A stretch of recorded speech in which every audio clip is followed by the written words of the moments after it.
پورے قرآن پاک میں بس ایک ہی آیت پاک ایسی ہے جس کے درمیان میں بسم اللہ الرحمن الرحیم آیا۔ بے شک غور کرنے والوں کے لیے بہت کچھ ہے اس میں۔ دیکھیے اللہ کی قدرت نے آپ کے لیے اس میں ہے کیا خزانہ سمایا۔ میں ڈاکٹر فہد آرتانی، روشنی والا آپ کا روحانی معالج، آپ کا روحانی استاد، سب سے بڑے اسلامک ہیلتھ چینل میں آپ کو خوش آمدید کہتا ہوں۔ پورے قرآن پاک میں سورتوں کے آغاز کے علاوہ بس پورے کلام پاک میں ایک مرتبہ کسی آیت پاک میں بسم اللہ الرحمن الرحیم آیا۔ اب آپ کو سوچنا چاہیے اور سمجھنا ہوگا کہ اس آیت پاک سے آپ کو کیا کیا مل سکتا ہے۔ میں اپنی زندگی کا تجربہ آپ کو دے رہا ہوں، لوگوں کو خون کے آنسو رلا کر سجدوں میں رونے والوں کو۔ بس اتنا سمجھنا ہوگا کہ اللہ لے کر بھی آزماتا ہے، اللہ آپ کو طاقت دے کر آزما رہا ہے۔ اپنی طاقت سے اپنے سے کمزور لوگوں کو مت آزمائیے۔ اگر آپ کو بھی آپ کے اپنوں نے ستایا ہے، بہت دل دکھایا ہے، آپ کو بڑے دل سے کہہ رہا ہوں قرآن پاک کی اس آیت کو اپنے دل سے لگائیے، طریقہ نوٹ فرمائیے۔ قرآن پاک کی اس آیت کو سفید کاغذ کے اوپر ہری سیاہی سے یا ہرے قلم سے لکھیے۔ آپ مرد ہوں یا عورت، اس کاغذ کو اس کے بعد اپنے دل کے پاس رکھیے۔ بس دیکھتے ہی دیکھتے جتنا بھی آپ کا دشمن تونگر ہو، ڈھیر ہو جائے گا۔ کمزور سے کمزور مار کھایا ہوا انسان بھی زخمی شیر ہو جائے گا۔ اپنی مرجھائی ہوئی زندگانی کو دوبارہ مہکانے کے لیے اپنی زندگی کا سارا دکھ اٹھائیے اور جا کے کمنٹس میں لکھ دیجئے، آپ کے نصیب کی خیریں، برکتیں اور آسانیاں آپ کا انتظار کر رہی ہیں۔ اب یہ بات آپ کو سمجھ میں آنے والی ہے کہ یہ آیت پاک آپ کی زندگی کیسے بدلنے والی ہے۔ ملکہ سبا کا نام تو ہم سب نے سن رکھا ہے۔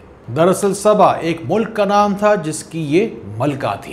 وہاں کے لوگ معاذ اللہ سورج کی پرستش کیا کرتے تھے، اور یہ آیت پاک حضرت سلیمان علیہ السلام کے خط کا آغاز ہے جسے بسم اللہ الرحمن الرحیم سے آغاز کیا گیا۔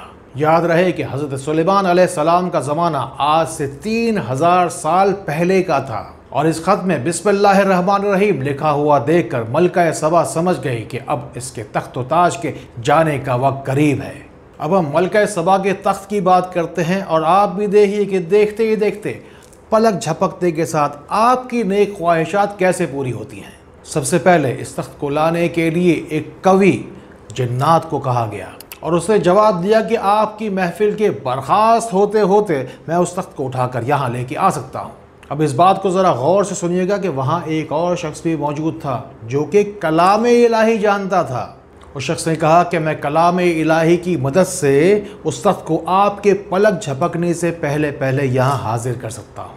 اب آپ خود ہی سوچیے کہ کلام الہی کی مدد سے پلک جھپکنے سے پہلے پہلے ملکہ سبا کا تخت آ سکتا ہے، تو آپ کی کوئی بھی رکی ہوئی خواہش خوشی میں کیوں نہیں بدل سکتی؟ آپ بھی اپنی رکی ہوئی زندگانی کو دوبارہ رواں کیجیے۔ اور زندگی میں نہ حل ہونے والا کوئی ہو آپ کے ساتھ ایسا مسئلہ جس میں براہ راست آپ کرنا چاہتے ہو مجھ سے ویڈیو کال کے ذریعے سے ملاقات۔ دنیا کے کئی ممالک میں اس وقت الحمدللہ روشنی سینٹر اب موجود ہے۔ اپنی صحیح رہنمائی کے لیے اور مستند استخارے کی سچائی کو پانے کے لیے ان نمبروں کو ملائیے۔ ہر شخص ہی جانتا ہے کہ اللہ رب العزت نے حضرت سلیمان علیہ السلام کے تابع غیبی مخلوق کو اور جنات کو کیا۔ بے شک آج کا دور نفسا نفسی کا ہے، بد نظروں کی بد نظری اور حاسدوں کا حسد اپنے عروج پر ہے۔ سب سے پہلے اپنے آپ کو، اپنے پورے خاندان کو، اپنی نسلوں کو حاسدوں کے حسد سے بچائیے۔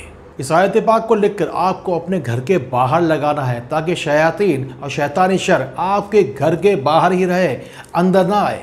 آپ کو ایک سفید کاغذ لینا ہے، اب کے بعد آپ کو سرخ سیاہی سے یہ آیت پاک لکھنی ہے اور اسے اپنے گھر کے باہر چسپاں کر دینا ہے۔ پہلے ہم نے سب سیاہی کا استعمال کیا تاکہ دل میں ٹھنڈک اور سکون محسوس ہو، اور آپ تو جانتے ہی ہیں کہ سرخ رنگ کے اوپر انسان کی نظر سب سے پہلے ٹھہرتی ہے، اسی لیے اسی نیت سے اب ہم سرخ رنگ سے اس آیت پاک کو لکھنے والے ہیں اور گھر کے باہر لگانے والے ہیں۔ کوئی بھی نہیں جانتا، میں بھی نہیں جانتا کہ اس فقیر کی زبان سے نکلے ہوئے ان الفاظ سے کتنے ہزار کتنے لاکھ لوگ فیض پانے والے ہیں۔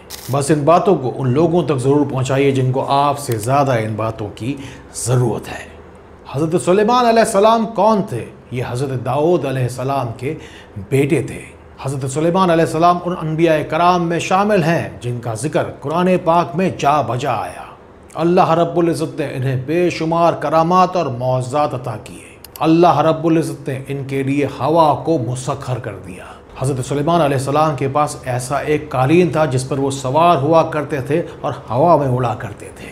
نہ صرف جنات ان کی خدمت کیا کرتے بلکہ مختلف عمارات کی تعمیرات پہ بھی ہاتھ بٹاتے، اور جس وقت ان تابع جنات کو حکم دیا جاتا تو سمندر کی تہوں میں جا کے غوطہ لگا کر حضرت سلیمان علیہ السلام کی خدمت اقدس میں مختلف اشیاء پیش کرتے۔ اور یہی وہ وقت تھا، یہی وہ زمانہ تھا جب انسان کا جنات کے ساتھ انٹریکشن بہت زیادہ بڑھ گیا، اور یہی وہ وقت تھا جب جنات کے ذریعے جادو ٹونے کا علم انسان تک پہنچا۔ قرآن پاک کی تعلیمات سے پرندوں چینٹیوں سے حضرت سلیمان علیہ السلام کا گفتگو فرمانا ثابت ہے، اور اس موقع پر میں حضرت سلیمان علیہ السلام کی یہ دعا آپ کو پہنچانے کی جسارت کر رہا ہوں۔ اس دعا کو اپنے پاس سنبھال کے رکھیے، اور جب بھی کبھی زندگی میں مشکل کا وقت آئے نا، اسے ضرور پڑھیے، اور جب آپ کی دعائیں قبول ہونے لگے اور اللہ رب العزت کی نعمتیں آپ کے پاس جا بجا پہنچنے لگے، تو آپ کو بھی وہی پڑھنا ہے جو حضرت سلیمان علیہ السلام نے تخت بلقیس کے حاضر ہوتے وقت کہا،